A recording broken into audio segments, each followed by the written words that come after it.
Alright, working on our book reviews. I am going to do The Good Girl's Guide to Murder by Holly Jackson. I got this for free in the Little Free Library, and I have heard so much hype and talk about it that I wanted to read it. I had low expectations, so maybe that's why I feel like I exceeded those. I really enjoyed this. This was binged in a whole day.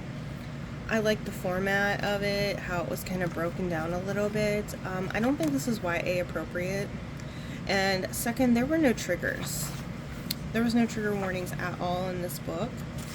And the dog in this book gets unalived, and that triggered me. That pissed me off. That made me rate this a 3 instead of a 5-star. Yes, it took that many stars off because of the dog not having a trigger warning. Like, you just never off the dog. Fine with humans, you just never off the dog. Okay? Plain and simple. It's a good read, but just know that there is that trigger in there. I just wish there would have been a trigger warning. All I'm going to say about that, but it's this girl who's doing her senior project. She is investigating a death that happened 5 years ago and ends up finding out who the murderer is, and some drama in between. The next one is also a thriller. It is Jar of Hearts.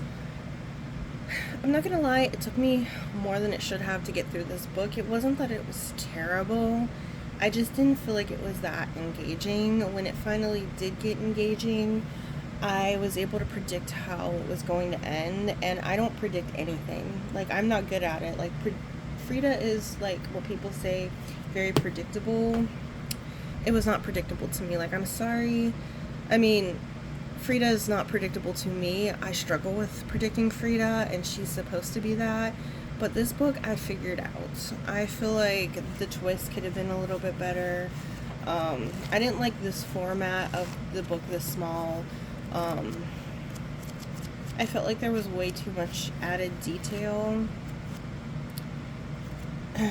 It's about this girl who goes to prison, and then she gets released 5 years later for the helping of the death of a serial killer, and then the killings start happening again. The guy who did the killing is escaped from jail, so she thinks that it's him, her first love. It ends up not being who you think it is the killer, but then I already figured out who the killer was, so yeah, it was interesting. I also don't like the fact that we wasted, like, how many pages of her in jail caring about characters like Kat for it to not even matter in the end. Like, okay, she went to prison for 5 years, fast forward 5 years, like, why did I need the whole prison storyline? I don't know, it just seemed kind of extra to me. I didn't think it was the best that I've ever read, so I did give it a 3.